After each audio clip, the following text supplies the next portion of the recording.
All right. So, a very common sort of situation that we come across, in number system questions is finding the number of factors or sum of the factors or certain product of the factors. Now, most of these things, especially the number of factors and the sum of the factors, it can be tackled by understanding a magical expression that we have. Uh, it doesn't matter what they ask us, we can modify this expression to suit the questions, which makes this expression, as I said, magical. So what is the expression? Now all of you would be remembering that any number that you have can be expressed as a product of its prime numbers, which are called as its prime factors raised to certain powers. This representation, it's called as the standard format of the number. Now using this standard format, we can write an expression that tells us everything about the number of factors or the sum of the factors. That particular expression is, I will write 1 plus p1 to the power 1 plus p1 to the power 2 till p1 to the power a. So this exhausts my P1. What I have essentially done is I have taken P1 to the power A, which is the maximum power of prime factor P1 that I can get, and then written all the smaller numbers which are of the same format, the same prime number raised to a power which is lesser than A. This number I will multiply with the similar thing done for the second prime factor till P2 to the power B. And I will do this for all the prime factors that I have to arrive at this expression. This expression in this shape gives me the sum of all the factors of this number. So if I evaluate this expression that I have written, this outcome will be sum of all the factors. Now, if I were to be, asked, if I were asked to find the number of factors, what I will simply do is I will find the number of terms in this bracket, which is going to be a plus 1 into number of, terms in this bracket, which is going to be b plus 1 into number of bracket in the expression for the third prime factor c plus 1 into d plus 1 and so on. This gives me the value of this expression, gives me the total number of factors. So just by writing this expression, I can find the sum of all the factors and I can find the number of all the factors that this number capital N of the format p1 to the power a, p2 to the power b and so on has. Now you don't have to always write this. This would be more useful when they are actually asking us about the sum. What we would probably be more interested in doing if they ask me for number of factors is directly writing this. And how do I write this? I first ensure that my number n is represented in its standard format. Oftentimes cat will trick you by giving it to you in something that looks to be the standard format, but actually one of the numbers is a composite number, which you will then have to break into prime numbers. So n as a combination of product of powers of prime numbers. When you have done that, you will just take every prime number, whatever its power is, increase it by 1, multiply it with the similar operation on other prime numbers to get this number of factor situation. So without any caveat, without any constraint put on us, this is what this expression will look like. Now the most common sort of situations that we can come across is, what if the number of factors is given? So in this scenario, when you are being given what the number of factors are for a particular number, let's say they define a capital N and then they say that capital N has small n factors. What we will essentially be doing is whatever we have done in the previous slide, whatever we have done here, but in reverse. So what we are given is that this expression is equal to n. Now, when I look at this expression, a plus 1 into b plus 1 into c plus 1 till whatever numbers that I will assume is equal to n, what is an immediate conclusion that I can make about a plus 1, about b plus 1, about c plus 1? That these are factors of n, which means to find a, b, c, and so on, I will have to factorize my small n, which is the number of factors that they have given me. When I do that, I will come across cases. So a number which has, for example, 12 factors, it will have different representations possible, and all of those are something that I might be required to keep in my mind. For example, they are asking me, you know, what all numbers can be possible which have 12 factors. Now, what are the different ways in which I can write 12 as a product of numbers? Now, I will take a top to bottom approach. I'll start with the biggest number. I will write this as 1 into 12. Now, what is the second that I can go for? 2 into 6. What is the third that I can go for? 3 into 4. Now, once I have done this, once you have reached numbers which are going to get exchanged, after that, I am not going to write this as 4 into 3 and so on. That is not required. Now, I will focus on writing it as multiplications of more than two numbers. What I have currently done is written 12 as a multiplication of two numbers. Now, this 12 can be broken down, which is something I have already done to get these two. Now, look at the composite numbers that I have in this list. 6 is a composite number. I can write 6 as 3 into 2 and into this existing 2. This is one format for this number. 3 into 2 will give you 12. If I break this 4 into 2 into 2, I will again get this. So I don't need to write it again. If I combine this 3 with this 2, I will get what? 6 into 2. If I combine this 2 with 2, I will get 4 into 3. Which means that when I arrive at prime number into prime number into prime number, I have exhausted all the possibilities. So if I were to ask you what are the number of representations that a number with 12 factors can have, what will be the answer? The answer will be 4. 1 into 12, 2 into 6, 3 into 4, and 3 into 2 into 2. This was the hard part. The easy part will start now. For example, 1 into 12.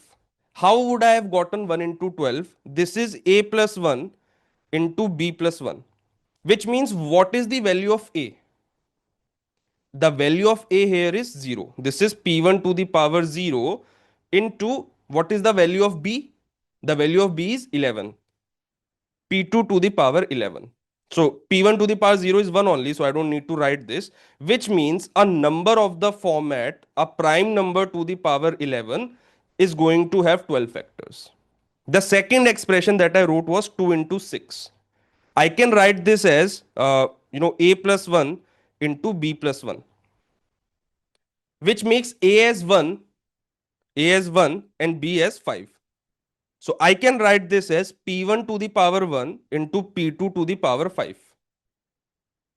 Similarly, 3 into 4, I can write, and at this point, you would have observed the pattern. Whatever this multiplication is, this is 3 into 4. So I will reduce these numbers by 1, to account for this a plus 1. So the 1 goes on the other side. A plus 1 is equal to 3, which means a is equal to 2. So I'll reduce both of these by 1. So this becomes 2, this becomes 3. So this is p1 square into p2 cube. And finally, for 3 into 2 into 2, I will get p1 square p2 into p3. So the four representations that we decided were actually these: 1, 2, 3, and 4. So far, everyone is clear on this. Now, a lot of people, and will not go into who, why, and where generally miss this one, p1 to the power 11, because they are so focused on finding a plus 1 into b plus 1 that they forget that 1 into 12 is also a representation of 12, which makes p1 to the power 11 a possible situation. So if in CAT you get a question on this, a number has these many factors. So what are the smallest two such numbers? You will first find all these four possibilities, and then within these possibilities you will find the smallest number possible. So if I ask you what is the smallest number possible with the representation p1 into p2 to the power 5, what will you take? You will take p2 as 2 and p1 as 3, because you want to minimize this expression p1 into p2 to the power 5. So you will take the smallest two distinct prime numbers, which are 2 and 3, and the number that is getting raised to a higher power, I will assign it the lower prime number that I have selected. So I will give p2 2, I will not give p2 3, and p1 is equal to 3, and so on. You can decide the smaller numbers, the smallest numbers for all of the representations that we have decided. So moving on, now a common sort of situation that you can come across is finding perfect square factors. So you have an n which is p1 to the power a into p2 to the power b, p3 to the power c, and so on.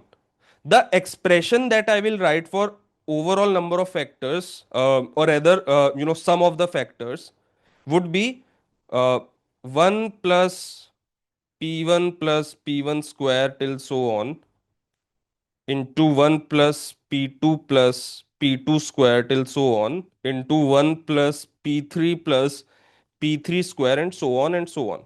All right. Now, if I want to find perfect squares, which of these factors within individual brackets do I have to remove? Which are the factors that I will have to disconsider? They cannot give me a perfect square.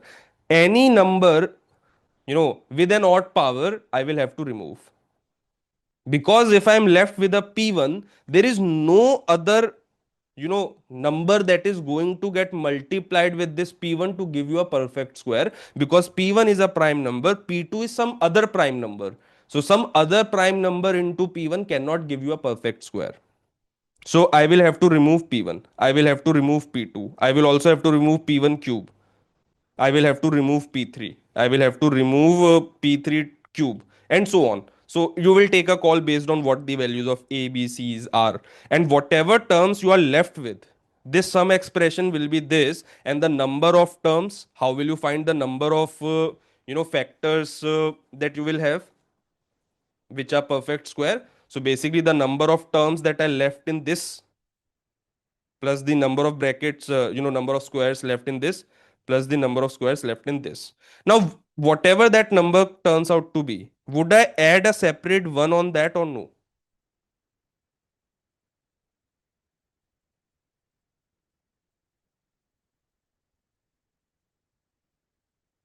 Why will we add a separate one? We will not add a separate one.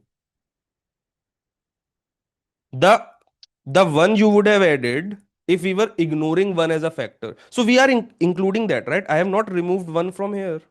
One is already considered. So this one into this one into this one into this one will give you what? One. So one is already included. So you don't have to add something to it. It is already included. So whatever this expression turns out to be will be your answer. So if we take a short example here, let's say your number was, let's say that your number was, just give me a second,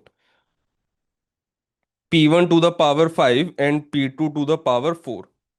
So, what are the terms you will take from P1? 1 plus P1 square plus P1 to the power 4 into 1 plus P2 square plus P2 to the power 4. So, the number of perfect square factors will be what? 3 into 3, which is 9. 1, as you can notice, is included. This one into this one will give you what? 1 already, that is included. You will do a minus 1 if they had asked find perfect square factors greater than 1. So because in this 9 1 has been included, you will have to remove that to get 8 as your answer. If they had asked find perfect square factors that are greater than 1. All right, so 1 is included in our expression, so we will keep it. And if they ask us exclusively, explicitly, that please remove 1, 1 is not a perfect square that you have to count, then we will manually subtract that, which is something they very often ask.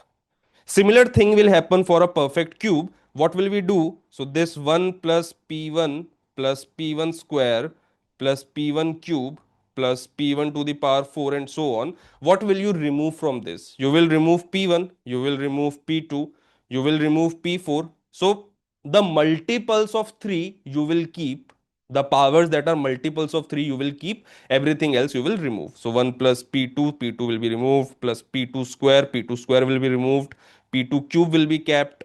Similarly, p2 to the power 6 will be kept, everything in between will be removed and so on. So in this very example of p1 to the power 5 and p2 to the power 4, what are the values that I will keep? Let us make this as let us make this as p1 to the power 7 into p2 to the power 4. So I will keep 1 plus p1 cube plus p1 to the power 6 from the first factor into 1 plus p2 cube from the second factor. So the number of perfect cube factors of p1 to the power 7 into p2 to the power 4 is 6. If they ask us perfect cube factors which are greater than 1, I will do a minus 1 to get 5 as my answer. Moving on. Finding sum of desirable factors. So this should be pretty straightforward. Now you will write your expression, then find the desirable factors. If they're asking for perfect square, so I will remove the odd powers. If they're asking us for perfect cubes, I will keep only the multiples of 3 and so on, and then I will calculate the value of this expression. Now if there are three brackets getting multiplied to each other, I will not find. First of all, the worst thing I can do is open these brackets, multiply this entire thing with this entire thing. For example, if it's perfect square, I will have this here. I will have, let's say, p2 square here plus p2 to the power 4 plus p2 to the power 6 and 1 plus p3 square. This is what I will have. I will not multiply these. I will not get 3 into 4 into 2, that is 24 terms separately, then calculate those values and then add those. That is stupid to do. The second thing that I could do the second thing that I could do is calculate the value of this bracket, calculate the value of this bracket, calculate the value of this bracket manually and multiply these three numbers a into b into c. That is still okay. And considering if the number of terms inside each bracket is not more than 3 or 4, this is an okay method to follow. But if let's say this bracket had 11 terms, you cannot add 11 powers, then you will make use of common sense that what are these?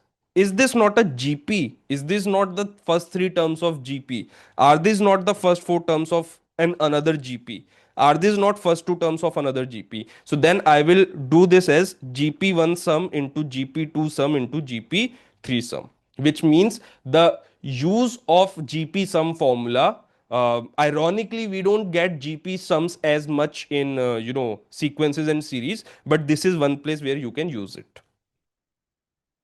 Now, what does having odd number of factors mean? If I say a number capital N has 13 factors, or maybe if you want to keep it a bit more confusing, let us say the number N has 15 factors. What can you tell me about the number N? The number N will be a perfect square because this 15, because it's an odd number, you will always represent, you will always be able to represent this as only odd into odd or into odd into odd. All the numbers that go into making 15 would be odd. Even if a single one is even, the outcome or the outcome should have been even. So all the numbers will be odd. And when you subtract 1 from that, remember if the power is a, then this expression is what? A plus 1. So to get A, I will have to subtract 1. If I subtract 1 from an odd number, I will get even. So even into even into even. So all the powers of the prime factors would be even, which makes capital N as what? A perfect square number. Secondly, this is again a very common sort of question, ways to represent the number as a product of two numbers. So you will find the number of factors that you can have. Let's say the number of factors is 16. It means what? That I can represent the number as a into b, c into d. How many such pairs will I get? I will get 8 such pairs. Each pair will give you two numbers. So overall, if your number of factors is 16, it means that the number of ways to represent this number capital N, whatever it is, would be, as a product of two numbers, you will have 8 distinct possibilities. So far, everyone is clear. Now, let's say this was 15. What does this being 15 mean? It means that I will write A into B, I will write C into D, I will keep on going E, F, G, H, I, J, K, L, M, N. By now, I have got how many factors? 14 factors. The last row would be O into O, because we already discussed, right? If you have odd number of factors, if you had 15 number of factors, then wouldn't you have a situation where you will be writing the number as a perfect square? And isn't this O into O square which makes it a perfect square? So if I ask you the number of ways to represent this number which has 15 factors in terms of product of two distinct numbers, what will be your answer? The answer will be 7, not 8. If I am asking you for distinct, it will be whatever the number of factors are, minus 1 divided by 2. Because this case you will have to remove. So the number of situations that you can have would be not 8 but 7. So 15 minus 1, 14, 14 divided by 2. So as long as you remember that if you have odd number of factors, the last row, when you write it as product of two numbers, would be perfect square, you will be able to eliminate it easily. If the constraint was not distinct, let's say they don't care if it's distinct or same, then you would have 8. Then it would have been n plus 1 by 2, because then O into O would have been a valid case. So far, everyone's with me? All right. So let us look at certain questions here. Uh, the number of positive integers less than 50 having exactly two distinct factors other than 1 and itself. So how many factors does the number have? The number has four factors, which means your capital N is what? 4. How can you write 4? You can write 4 as 1 into 4, or you can write 4 as 2 into 2. 1 into 4 will give you what? Prime number cube. And 2 into 2 will give you what? P1 into P2. Now you only have to find P1 cubes and prime number 1 into prime number 2 such that they are less than 50. So P1 cube is easy to find. 1 cube, 2 cube, 3 cube, and 4 cube will be out of 50. So it will not be counted. P1 into P2 you can then again count. This you will have to manually count. You will have to take values. If I fix P1 as 2, what are the values of P2 that I can take? Then you will fix P1 as 3, you will take the values greater than 3, and so on. You will proceed until you converge, and the answer will turn out to be 15. So a sort of lengthy question, but because you only have to check till 50, it really isn't that big of a deal. uh, Next question. How many factors of 2 to the power 4, 3 to the power 5, and 10 to the power 4 are perfect squares which are greater than 1? So what are the two things that we have to be very careful of? First of all, is the number represented in its standard format?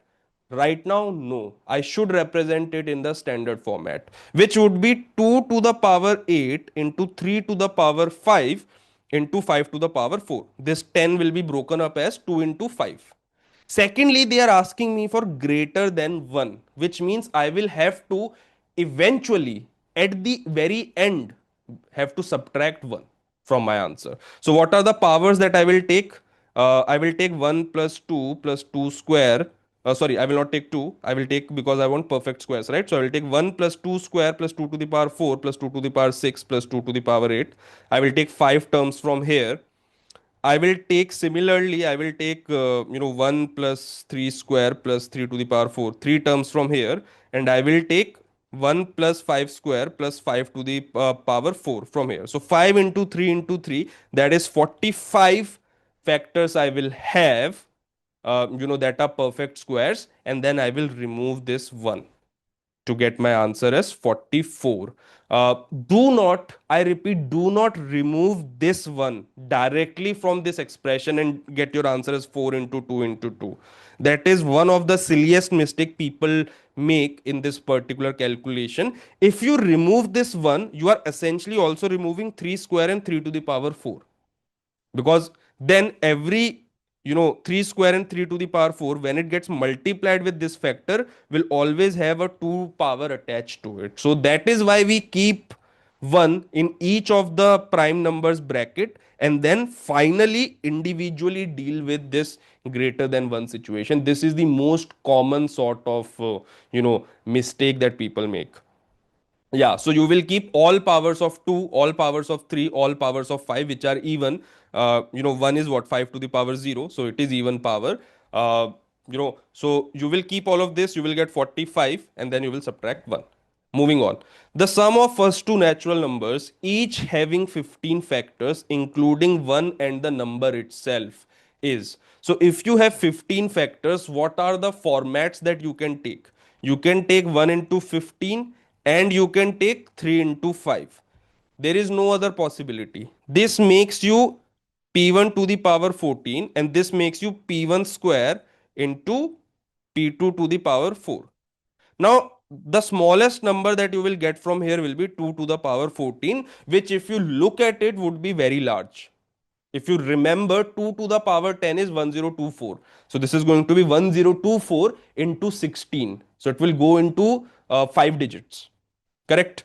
Now I will look at this. Now to find the smallest one, I will put P2 as 2. So 2 to the power 4 and P1 as 3. I will get 2 to the power 4 into 3 square. This would definitely be the smallest one. Correct? What is this? 2 square into 3, 12 square, which is 144. Now for the next number, I will have to make certain cases. Would that be 2 to the power 4 into 5 square, or would it be 3 to the power 4 into 2 square? Either of these could be bigger. Correct? I will have to check between these two. What I have essentially done is, now p1 square into p2 to the power 4. The smallest number will be when I give the smallest prime factor to p2 and the second smallest prime factor to p1, which makes it 3 square into 2 to the power 4. So far we are fine. Now the second alternative for the second largest factor, second smallest factor, could be that I give 3 to this and I give 5 to this. I give 3 to this and I give 2 to P1. So 2 square into 3 to the power 4. Another alternative could have been that I keep 2 to the power 4 as fixed and give the third smallest prime factor to P1. So that would be 5 square into 2 to the power 4 and this. So I will have to decide between these two, which one is the bigger one. This is 25 into 16 and this is 27 into 4. Sorry, 81 into 4. So this one will turn out to be 324 and this one will turn out to be 16 into 25, which is definitely greater than 325. This is 400. Sorry, 324. So your answer will be 324 plus 144, which is 468. All right. All right, so moving on. The second type of question that you get in factor equations is, in factor questions is factor equations. Now, there are five common types of expression that you can come across. They can say that A is a factor of B, which should immediately mean that A into some natural number should give me B. Then you can play on the fact that k has to be a natural number by going into your further tools like remainders, divisibility, power should match, etc., to further constrain this. So this equation, this statement a is a factor of b should be interpreted as this, that a into k is equal to b. You could also hypothetically, alternatively, what you could do is you could represent b in its standard format, a in its standard format, and then write this same expression. What that would help you do is that would help you identify what are the missing powers that k should have. So that will give you a buildup of k. Now, obviously, you wouldn't be given both of these. If a and b both are given, then if is a is a factor of b even a statement worth giving? Right, so one of these would be given and the other one would not be given. So you will write the factorization for one. For the second one, you will take it with a p1 p2 expression and then solve. This particular method of factorizing and then writing is much more useful when they say that a to the power m is a factor of b to the power n. In which situation a and b will be given to you and m and n would be something that they will play around with. So in that situation, the best thing you can do is factorize a and b and then write b to the power n is equal to a to the power m into some integer k. All right. So, a general rule of thumb that you can take is that if I am given a composite number and I am being asked, a statement that includes it with the word factor or divide, I should immediately think of representing that number in its prime standard format, because any sort of divisibility, etc., is only applicable when you are dealing with prime numbers. With composite numbers, there are a lot of caveats that you have to keep in check. So the tip number one is always deal with prime factors, do not deal with composite factors. If you are given a square minus b square is equal to c, so this might not be directly given to you. This could be given to you as m square is equal to 100 plus n square. Find the number of integer solutions of m comma n. This you will have to factorize. You will write this as m minus n into m plus n is equal to 100. After this, you can play around with, now m minus n, integer minus integer will be an integer, and m plus n, integer plus integer would be an integer. So then you can play around on the 100. What are the factors of 100? In how many ways can 100 be represented as a product of two numbers? That is what your question essentially becomes. I want to point out a certain interesting caveat. What we will do is m minus n, m plus n. And here I am writing the parity of m and n. If both are odd, if both are even odd, odd even. What would m minus n be in this first scenario? Odd minus odd would be even. Odd plus odd would be even. Even minus even would be even, and even plus even would be even. Even minus odd would be odd, and even plus odd would be odd, and similarly odd or odd minus even would be odd, and odd plus even would be odd. Do you see that m minus n and m plus n would always have the same parity? Either both will be even into even or odd into odd. You would never have a even into odd situation. Which also means that if c has only one power of 2, I would not be able to write it as m minus n into m plus n at all, because when I write this as m minus n into m plus n, I would be able to give this one power of 2 to either this or this, making one of them even and the other one as odd, and even into odd is simply not possible. In which situation, both of these would turn out to be decimals. You can take a quick example. Let's say C is 2 into 3 into 5. That is 3 into 5 is 15. Let's say you have m minus n into m plus n is equal to 30. 30 is what? 2 into 3 into 5. All right.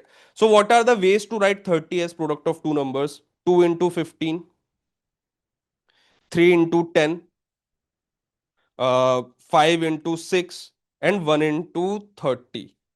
Correct? These are the 8 factors. These are the two ways you can write it as product of two numbers. Now, if you go with this, m minus n is equal to 2 and m plus n is equal to 15. If I add these two, I'll get 2m is equal to 17 or m is equal to 8.5. Is this allowed? No, this is not allowed. M and n are given to me as integer. Any of these would not be allowed because m minus n plus n should be equal to 2m. So the sum of the factors should be even, and neither of these case has even as the sum. Now let me extend this argument further. This will help you reduce a lot of calculations, etc., right? So that's why I'm explaining this to you. What if the number was 2 square into 3 into 5? Now, when you are writing the factors, should I write all the 3 into 2 into 2, which will be 6 into 2, 12 factors, basically 6 ways of writing this, or should I first divide these two 2's equally between m minus n and m plus n? So I'll give 1 to m minus n and 1 to m plus n. Now I'll be left with what? 3 into 5, which I can give as 3 into 5 or 1 into 15. So the values of m minus n that I will get is 6, and m plus n correspondingly would be 10, or m minus n is equal to 2 and m plus n is equal to 30. Both of these cases would give me you know correct integer values. Both of these situations will give me correct values. Compare this to the situation where I had not equally distributed the two. Let's say I had given all of the twos to one of them. Then this would have been what? 4 would have been with someone. So this could have been 12 into 5 or 4 into 15 or 20 into 3 or what is the last case? 60 into 1. Now, would this ever have given you integer values for m minus n into m plus n?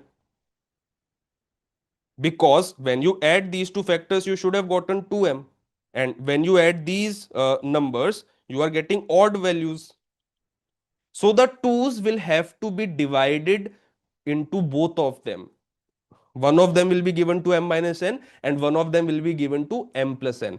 Once you give both of them 1 power of 2, the remaining power of 2's you can treat separately. Now they do not anymore matter. You only need 1 2 to make a number even.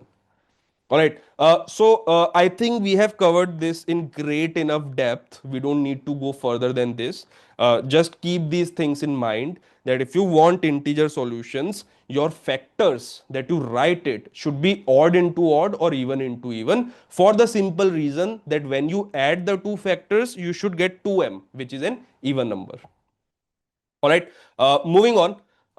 Another common sort of question that we get is some product of natural numbers. So something like xy plus yz is equal to something. All right. Now they will give it to you like this. So your instinct should be, number one, try to factorize. Because x, y, z are integers, you should try and factorize. So I can write this as y into x plus z, which directly gives me the values of y along with x plus z. If y is this, then x plus z is this, which is a good linear equation to have. You can alternatively also play on odd even, that if x is odd, y is odd, and z is even, something like that. Hard to apply, or hard to even think of this, and hard to ask in a question, but it's a good trick to have up your sleeve. You can also take ratio.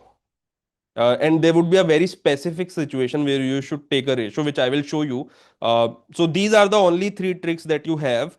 Trying to factorize would always be, your number one go to trick whenever factors are considered. If factors are being asked, if factors is something that you are being tested on, you might as well factorize. Special series, consecutive numbers. If you are given that the product of consecutive numbers is this, or sum of consecutive numbers is this, you can assume those as k into k plus 1 into k plus 2 and so on. You can also, if they are odd numbers of odd number of consecutive numbers, you can also write it as k into k plus 1 into k minus 1, so 1 on either side of k, so that this product is k square minus 1, the next one will be k square minus 4, so you are able to retain certain factors. Now if I say that the product of four consecutive numbers would definitely be divisible by what? If I take product of four consecutive numbers, do you agree that there would at least be one power of 4? There would be at least one power of 4, right? Similarly, there would be at least one power of 3, because every block of three numbers will have at least one number which is a multiple of 3. And every block of two numbers would have at least one power of 2. So 4 into 3 into 2. This would be divisible by 24. So if they give you that product of six numbers is this, you should think in your mind that this number would definitely be divisible by 6, definitely be divisible by 5, by 4, by 3, by 2, and product of those. All right. Consecutive odd numbers, even numbers. So consecutive odd numbers you should take as 2n plus 1, 2n plus 3. You can also take 2n minus 1, 2n minus 3. So basically, how we are representing as even plus odd, even minus odd, even plus odd, even minus odd. If you are being asked to write even numbers, you will take 2n, 2n plus 1, 2n plus 2. You can also take on the other side 2n minus 1, 2n minus 2, and so on. So these are smart ways to write numbers. If you take n consecutive numbers, it will be divisible by n factorial. That is correct. For every number, you will have at least one power. All right. So if we look at this question, n be the least positive integer such that 168 is a factor of 1134 to the power n. Now, do you understand why we should factorize? We should write 168 in terms of its factor. You should write 1134 in terms of its factor. What is 168? This is 4 into 42, which is 4 into 2 into 21, or 2 cube into 3 into 7. What is 1134? 1 plus 1 plus 3 is 5 plus 4. This is divisible by 9. So this would be 3 square into, you divide 1134 by 9. This will give you 1. Then you will get 2, 3. That would be 2. And into 5, 4, which would be 126. 126 is what? 6 into 21. So that is 3 into 7 into 6, which is 3 into 2 into 3 square. So you are getting 3 to the power 4 into 2 into 7. You can check the calculations. I hope the calculations are correct. Now compare 168 and 1134. You wanted 1 3 in 1134, you have it. You wanted 1 7 in 1134, you have it. However, you wanted 3 powers of 2 in 1134, so that this 2 cube would have been cancelled when you write it here, but you only have 1 power of 2, which means the lowest value of n will be what? 3. So you got the lowest value of n is 3. After that, you can revert this operation. 1134 cube is a factor of 168 to the power m. So you can then calculate m as 12. What will you play on then? 1134 to the power 3 will be 3 into 4 into 2 into 7 whole cube. Correct? This divides 168 to the power n, which is 2, 3m, 3 to the power m, and 7 to the power m. Now, while dividing, this will become 3 to the power 12, 2 to the power 3, and 7 to the power 3. This would become your limiting case. You wanted 12 powers in this expression, which means m should be equal to 12. This also satisfies your requirement for 7 powers. The power of t is 3 is already satisfied, 2 cubes. So m will turn out to be 12, n will turn out to be 1. So your answer will be 15. So these are composite numbers. I wouldn't want to deal with factor situations for composite numbers, so I will go for prime numbers, and then easily see things, because for each prime number things are mutually exclusive, so it is much more systematic, the solution. Moving on. Xy plus yz is equal to 19, yz plus xz is equal to 51. Then the minimum possible value of xyz is. Now, these are natural numbers. I should try and factorize. I can factorize this as y into x plus z is equal to 19. And 19 being a prime number makes things easy for me, because I can only write it as 1 into 19. I can't assume x plus z to be 1, because x and z are both natural numbers, so they would at least be 1 and 1. So their sum would be at least 2. They can never be 1. X plus z can never be 1. Both are natural, so it will be greater than equal to 2. So y will be equal to 1, x plus z will be equal to 19. Now, I will do the same thing on the other end. I will take z common. I will write z as 19 minus x. I'll be left with x plus y I know as 1, is equal to 51. Now, if I look at these two numbers, do I see two factors, the sum of which is 20?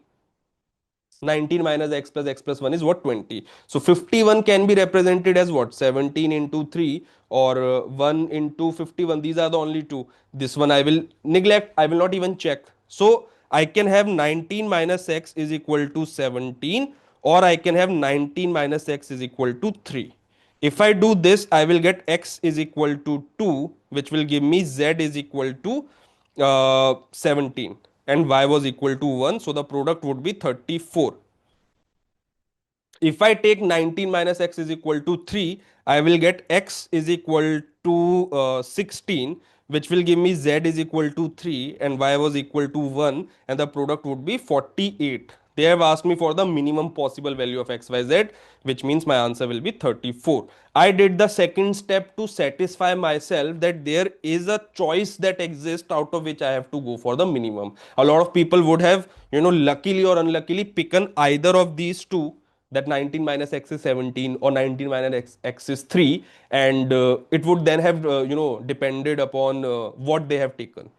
So that's like throwing a gamble. So once you get this, you can just check for the other one. You will have to check. How do you know the other one will not turn out to be smaller than 34? You don't. All right. One more question. A, B, C are positive integers. A into B is 432, B, C is equal to 96, and C is less than 9. Then the smallest possible value of A plus B plus C. So the best way to do this is, you can make cases, and if you read the situations for this question, solutions for this question on online, they have taken cases. C is equal to 2, C is equal to 3, then what are the values of B, and then what are the values of A. We are not there to do that. I will divide AB with BC. I will get A by C is equal to 9 by 2, which makes A is equal to 9C by 2. Now I will write all of this in terms of C. 9C by 2 plus B is what? 96 by C plus C. This becomes 11C by 2 plus 96 by C. Does this look familiar to something we have seen in yesterday's class? When is this value minimized? When both of these are equal to each other based on AMGM. However, C is going to be an integer, and if you equate these two, you will not get C as an integer. Then what is the next best possible situation? That these two terms are as close to each other as possible to get the minimum sum. Now, uh, because 96 by C is B, so this is an integer. So 11C by 2, which is A plus C, will also have to be an integer, which means C has to be what? Even. So what are the values C can take? 2, 4, constraint to that it also divides 96. 6, 8, All right. So I will test for something in between. Let me put C as 4. I will get this as what? 22, and this as what? 24. Very close. I don't think I can get more close than this. So I will take CS 4 as my answer. If I had taken CS 2, what would I have gotten? 11 plus 48. These are not close at all. If you had taken CS 6, what would you have gotten? 33 plus 16. Not close at all. You will never be as close as this. So this will be your smallest sum. Uh, you can use AMGM and find your smallest value. This will give you something greater than equal to under root of 11 into 48. You can find what this is: 4848 821. 528 under root is what? Can someone tell me what is 528 under root? I think it will be close to 23. Yeah, so this would be 22 point something into 2, or 44 point something. So your number would definitely be greater than 44. You would have then been inclined to check 46 as your answer, but how do you know that 46 can be achieved for an integer value of C? And for that matter, all options are greater than your hard AMGM limit, right? So I would rather suggest that you actually pick a value of C, get these values as close to each other, and then find an answer. That is much more better. AMGM say you might end up making a mistake. They could have given easily 45 as an option, and you would have picked 45 as an answer, because AMGM says that you would be greater than 44 point something. So 45 is the next number. I will pick that. But again, uh, how do you know would C be an integer in that situation? One more question. M square plus 105 is equal to n square, which means n minus m into n plus m is equal to 105. Now, in how many ways can I write 105 as product of two numbers? First of all, 105 is what? What are the number of factors of 105? This is what? 3 into 5 into 7. This is what? 8 factors. There is no power of 2 to be concerned with. There is no equal distribution of power of 2 that I have to ensure. So all these 8 factors will give me a value of n and m. So I will write these 8 factors in product of 2, product of two numbers as 4 ways. Basically, you will take two pairs of two, 4 ways. Each way will give you a value of n comma m.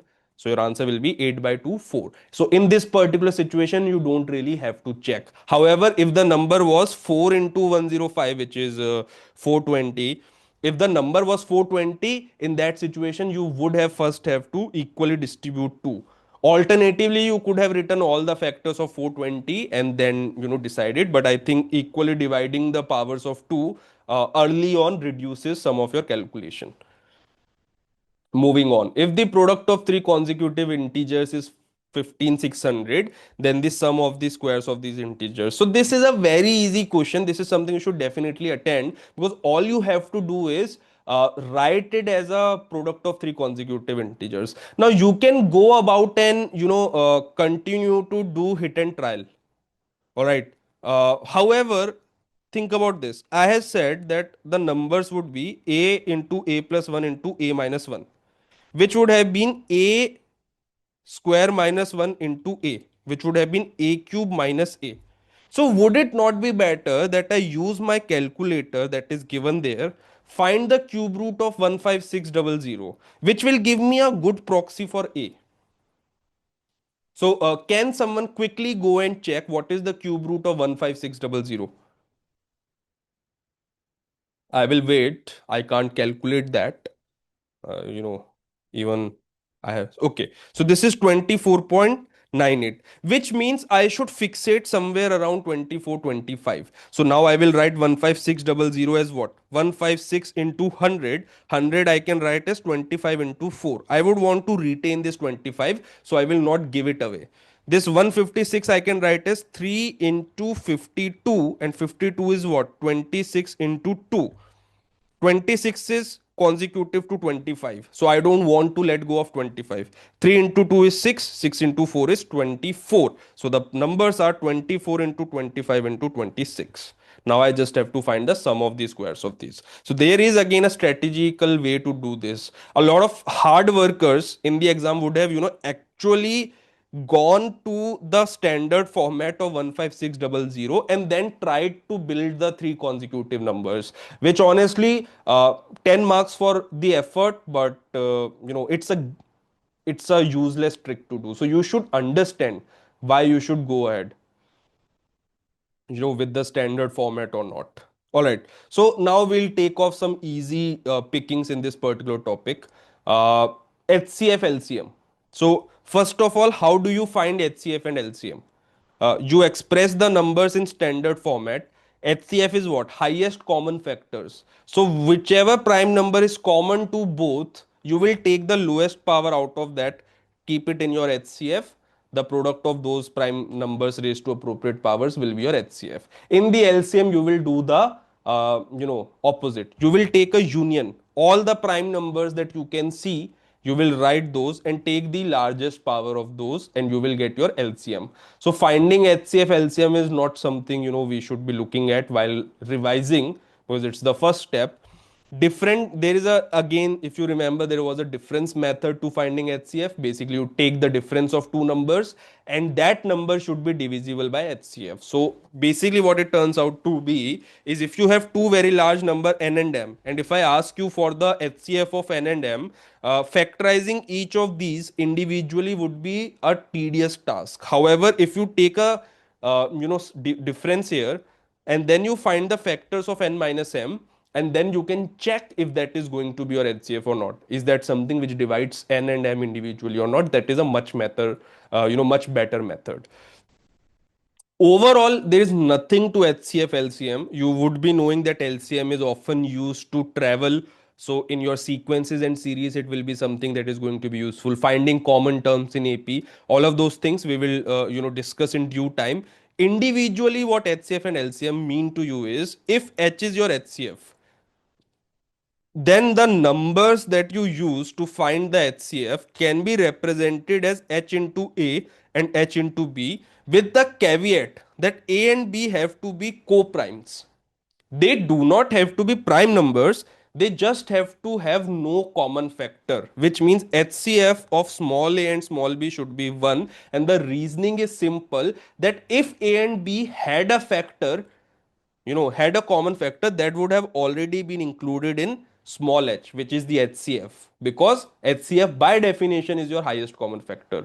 So yeah, if a and b, if small a and small b have a common factor, then small h would not be the HCF. So you will give that small h that common factor, and whatever new number you get is your HCF. So when you assume HCF to be h and you write the numbers as h into a and h into b, the assumption that you are making is a and b do not have any prime numbers, oh sorry, do not have any prime factors in common.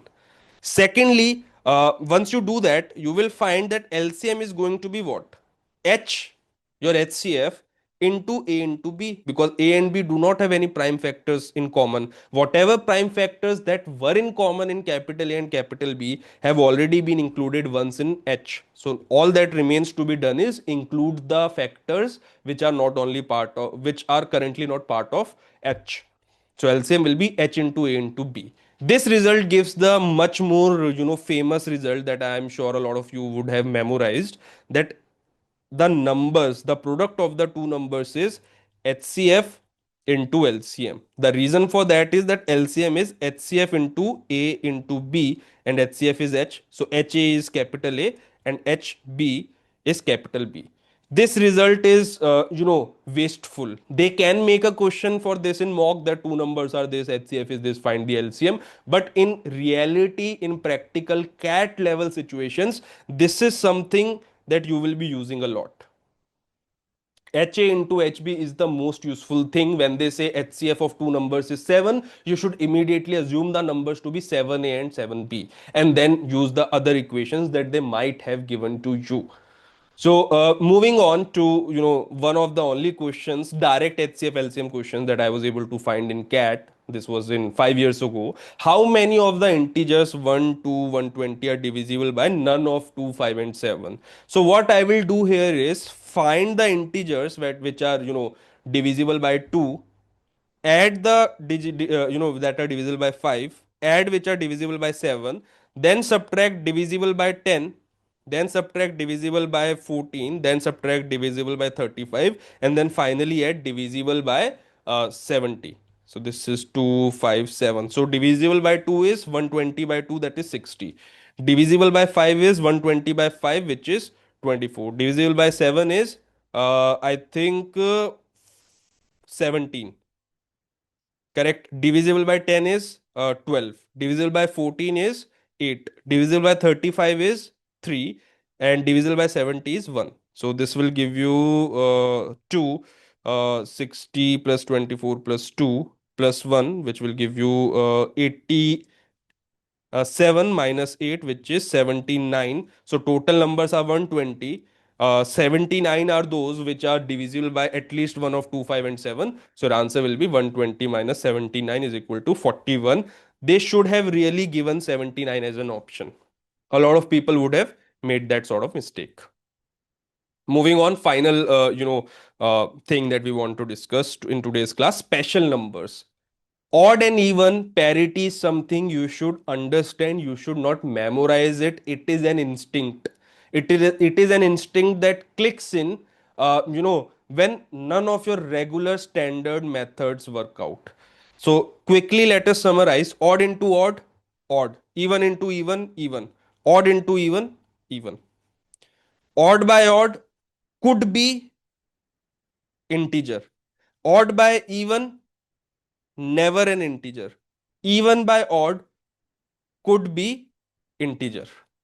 Correct. You cannot divide an odd number with even number, because in the denominator you will always be left with a power of 2, making it a decimal number. Odd plus minus even will be odd. Even plus minus even will be even. Odd plus minus odd will be even. Odd to the power odd will be odd. Even to the power odd, even. Even to the power even. Odd to the power even would be odd. Doesn't matter what your power is. If your base is odd, then odd into odd into odd will be what? This situation. And doesn't matter what your power is, even to the power anything would be what? Even into even into even. That would be even. So this is great in eliminating options or reducing cases or calculations. One of the instances I have just showed to you in a very nuanced way. Distributing the twos that we saw for, a square minus b square is equal to some constant c situation. Factorials.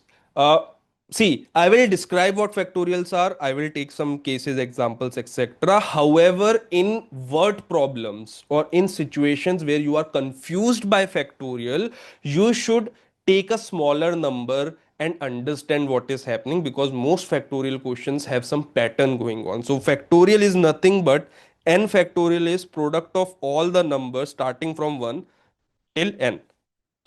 There are certain factorials that you should memorize, which will help you make your calculations faster. So 1 factorial is 1, 2 factorial is 2, 3 factorial is 6, 4 factorial is 24, 5 factorial is 120, and 6 factorial is 720. If you do want to memorize 7 factorial, that is 5040. I think so, yes. Okay. Now factorial by factorial. If you have n factorial by m factorial, and this was asked in just this previous cat itself.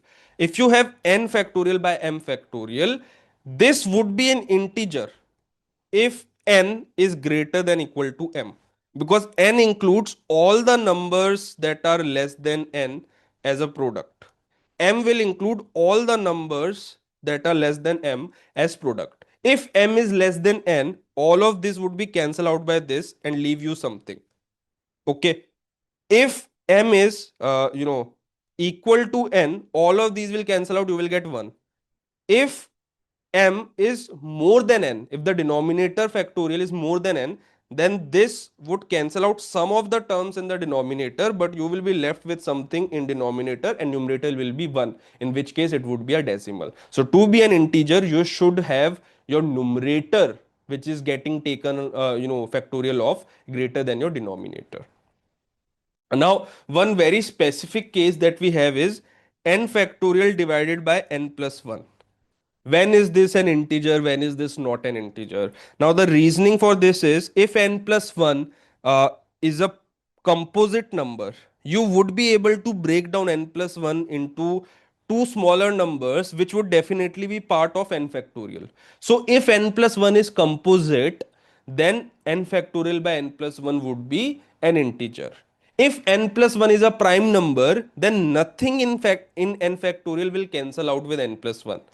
So if you are prime, this would be decimal. If you are composite, this would be an integer. Just with one exception, if the denominator is 4. 4 is a composite number, correct? But 3 factorial by 4. Is this a integer or is this a decimal? This is a decimal. This is 6 by 4. Correct. So the reasoning for that is that the way to break 4 was 2 into 2, and because 4 is such a short number, you only get one 2 in your 3 factorial. So only one of the 2's will cancel out, one 2 will remain in the denominator. So apart from these, all the other numbers would have, all the other composite numbers will give you an integer. This is the only one which does not. This is an exception, can be used to cause an error, because guessing that n plus 1 has to be a prime to give you decimal in itself is a big deal. And then they put this caveat. So overall, I think this was a mock question that you had this year.